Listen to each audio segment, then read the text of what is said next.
All right. Forget Egypt and Greece for a second, because we're about to dive into the real OGs of civilization, the Sumerians. Yep, these guys were doing big things long before the pyramids were a thing. They gave us cities, writing, and some of the first laws. Basically, if you enjoy living in an organized society, rather than wandering the wilderness, you've got the Sumerians to thank. So our story kicks off around 4500 BCE in Mesopotamia, what's now southern Iraq. The Sumerians settled here probably because the land was perfect for farming. And by perfect, I mean it flooded constantly. But these people were smart. Instead of packing up and moving to higher ground, they invented irrigation, problem solved. Soon they're growing enough food to settle down, and voila, we have civilization. By around 4000 BCE, the Sumerians are like, you know what, let's make this whole city thing official.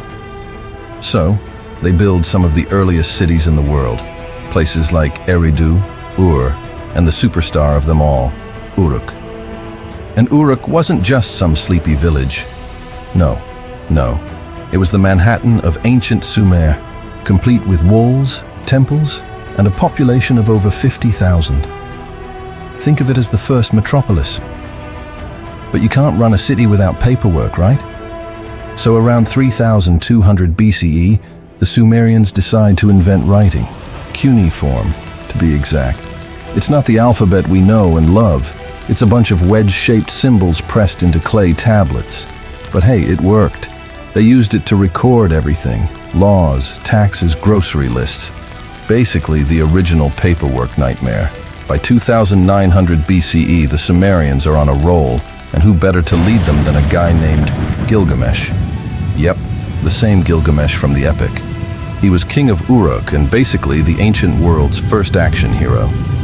Half god, half human, and 100% drama, he ruled during the city's golden age, and he inspired one of the earliest pieces of literature, the Epic of Gilgamesh. His adventures in search of immortality were probably the Sumerian equivalent of binge-watching your favorite Netflix show. It's a story so epic we're still reading it 4,000 years later. But it wasn't all gods and glory. Around 2400 BCE, a king named Uruk of Lagash decided it was time to bring some order to the chaos. So, he made one of the first law codes. It set down rules on everything from property rights to protecting the poor from being exploited by the rich. You know, classic stuff. It might not sound glamorous, but these laws were revolutionary for the time. Just another way the Sumerians were ahead of the game. Now, just when you think the Sumerians have it all figured out, along comes a guy named Sargon of Akkad in 2334 BCE. Sargon wasn't from Sumer, but that didn't stop him from showing up and conquering everything in sight. He creates the world's first empire, the Akkadian Empire, and Sumer becomes just a province in this larger kingdom. It's kind of like getting a corporate takeover when you're a small family business. Thanks, Sargon. But Sargon's empire doesn't last forever. Around 2200 BCE, the Akkadian Empire collapses thanks to, you guessed it, more invaders. This time, it's the Gudians, a group of nomadic people from the mountains who storm in and wreak havoc. The Sumerians get caught in the crossfire, their cities sacked, and their civilization thrown into chaos. It's basically a barbarians at the gates scenario. But Sumer isn't done yet. Around 2100 BCE, the city of Ur stages a comeback under King Ur-Nammu, creating the third dynasty of Ur, also known as the Neo-Sumerian Empire. It's a sort of ancient revival tour. They build more temples, improve their law codes, and briefly regain their former glory. Ur-Nammu even writes one of the earliest complete legal codes. Unfortunately, it's a short-lived victory. By 2000 BCE, Sumer is running out of luck. The Amorites from the west and the Elamites from the east both start invading and, well, it doesn't end well for the Sumerians. Their cities are overrun, and the third dynasty of Ur collapses. It's the official end of Sumer as an independent civilization. But don't feel too bad. While the Sumerians are gone, their influence lives on in the Babylonian Empire that rises from the ashes. a topic we will cover in another video. So, what did the Sumerians leave behind? A lot, actually. Writing, cities, laws, basically the whole concept of civilization.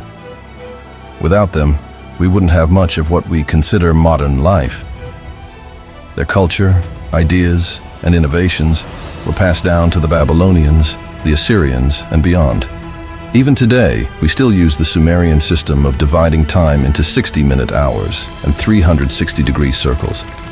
I guess some ideas really do stand the test of time. And that's the story of the Sumerians. From inventing writing and city life, to being conquered by just about everyone who passed by. Sure, they didn't last forever, but without them, we wouldn't have the foundations of modern civilization. So, let's pour one out for Sumer. Thanks for the cities, the laws, and the clay tablets. Your legacy lives on in every tax form we fill out today. Thanks for watching. If you enjoyed this look at the rise and fall of the Sumerians, don't forget to hit the like button, subscribe to the channel, and leave a comment about which ancient civilization you want us to cover next. After all, history is full of epic stories, and we're here to tell them.